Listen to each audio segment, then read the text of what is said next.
Mobile युग आने से करीब 30 साल पहले तक शहर के घर घर में लोगों की सुबह गोरैया की चींची की मीठी आवाज के साथ खुशनुमा हो जाया करती थी। लेकिन आज हालात बदतर हैं। मोबाइल रेडिएशन और पेड़ों की अंधाधुंध कटाई के कारण गोरैया हमसे रूठ गई है। घर आंगन में खुद अपने आप आने वाली गोरैया अब दिखाई नहीं देती। आधुनिकता की दौड़ में प्रकृति दोहन अक्सर किसी विभीषिका को निमंत्रण दे डालती है। कंक्रीट के जंगल प्राकृतिक पर्यावरण को लीलते जा रहे हैं। कई प्रजातियां विलुप्त हो चुकी हैं और बहुत सी विलुप्त होने के कगार पर हैं। गोरैया भी उन्हीं में से एक है। गोरैया को बचाने की कवायद में देश में 20 मार्च का दिन गोरैया बचाव दिवस के रूप में मनाया जाने लगा है। घरेलू गोरैया एक पक्षी है जो भारत में सामान्य रूप से हर जगह पाए जाते हैं। शहरी इलाकों में गोरैया की 6 तरह की प्रजातियां पाई जाती हैं। आज ये विश्व में सबसे अधिक पाए जाने वाले पक्षियों में से एक है। कानपुर महानगर का परिवेश ग्रामीण आंचल से घिरा हुआ था, पर बढ़ते शहरीकरण के चलते पर्यावरण के नुकसान का अंदाजा किसी ने नहीं लगाया था। वर्तमान में घरेलू चिड़िया यानी गोरैया लगभग लुप्त हो चुकी हैं। इस बात को सबसे पहले 2014 में एक नवयुवक गौरव वाजपेयी ने महसूस किया और तभी से गौरव ने गोरैया बचाओ अभियान की शुरुआत कर डाली। गोरैया बचाओ अभियान यानी sweet sparrow come back home अभियान की शुरुआत हम लोगों ने सन 2014 में करी थी और उस अभियान का मकसद ये था कि गोरैया जो छोटी सी चिड़िया है जो हमारे घरों में रहती थी, इसको बचाना है। और उसके ख़त्म होने के विलुप्ति के कई कारण हो रहे थे, जैसे प्रदूषण हो गया, मोबाइल टावर रेडिएशन हो गया, और इनको इनकी जो अनुकूल घर हैं जिस स्थान पर होने चाहिए वो घर नहीं मिल पाते, क्योंकि इनको ग्रामीण परिवेश में रहने की आदत थी। लेकिन आधुनिकीकरण में सारे मकानों के बनावट बदल गई और इनको उन घरों में संरक्षण मिलना बंद हो गया। ये दुनिया की एकमात्र चिड़िया थी जो हमारे साथ हमारे घरों में रहना चाहती थी, इसीलिए इसका नाम हाउस स्पैरो है। और चूँकि इसे घर नहीं मिले, इनको वो मुकवे नहीं मिले, उनको ये झरोखे नहीं मिले, छप्पर में ये अपने घोंसले बना लेती थी, वो सारी व्यवस्थाएं ख़त्म हो गई।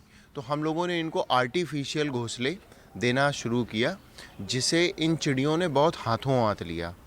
इन घोंसलों का सबसे बड़ा फ़ायदा ये होता है कि ये घोंसले उनके आवास की तरह नहीं, बल्कि उनके एक तरीके से नर्सिंग होम की तरह काम करते हैं, मैटरनिटी सेंटर की तरह काम करते हैं।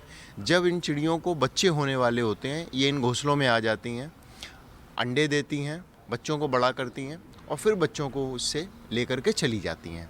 इससे सबसे बड़ा फ़ायदा ये हुआ कि जो सुरक्षित स्थान ना मिलने की वजह से जो ये घोंसलों के अभाव में चिड़िया के अंडे और बच्चे गिर के मर रहे थे, जिसकी संख्या लगभग 70% 80% होती थी।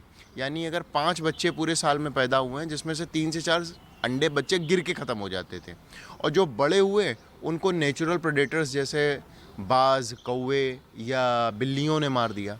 तो इनकी संख्या तो अगर देखा जाए तो इनकी करीब हर साल 300-400% बढ़ सकती है स्वयं से ही, लेकिन ये हर बार घटती थी 2-4-5% के हिसाब से। अब जब ये घोंसले इनको मिलने लगे तो इनके पूरे बच्चे बड़े होकर के आसमान में उड़ने लगे, जिससे इनकी संख्या जहाँ पर 1, 2, 3 थी आज से 10 साल पहले, वहाँ पर कहीं पर आपको 100 दिखेगी, कहीं 50 दिखेगी, जहाँ जहाँ घोंसले लगे हैं। और झाड़ी वाले पेड़ों का अपना रूप देखा, इन्होंने इस पेड़ को मेंटेन किया है, ठीक है ना, मनोकामनी के।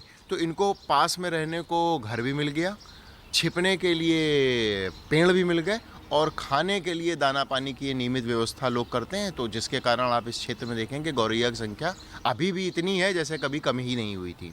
तो हमारे लोगों की सिर्फ ये अपील रहेगी लोगों से कि आप लाखों करोड़ों के घर में रहते हैं, अपने घर में छज्जे के नीचे 2 4 5 छोटे छोटे इस तरीके के गौरैया के घोंसले जो होते हैं उनको लगाइए, दाना पानी की व्यवस्था करिए और अपने आसपास हरियाली को ख़त्म मत होने दें, क्योंकि पंछी के को सरवाइव करने के लिए हरियाली चाहिए। बच्चे निकले उड़ के वो सीधे झुरमुट में ही जाएंगे। अगर झुरमुट नहीं मिलेगा, बेरी का पेड़ नहीं मिलेगा, मनोकामनी नहीं मिलेगा, अशोक नहीं मिलेगा या कोई भी घने पेड़ नहीं मिलेंगे जैसे नींबू हो गया, करंडला हो गया, तो वो फिर सरवाइव नहीं कर पाएंगे क्योंकि वहाँ पे प्रेडेटर्स उन्हें मार देंगे। तो पिछले 10 साल में हम लोगों के इस प्रयास से अगर मतलब डायरेक्ट बात करें, मैंने तो करीब 7,500-8 हज़ार घोंसले हम लगा चुके हैं और संयुक्त प्रयास की बात करें जैसे आशुतोष हो गए, अजय हो गए और भी लोग अब कानपुर में करने लगे हैं, तो कम से कम कानपुर में आज की डेट में 25,000 घोंसले लग चुके हैं।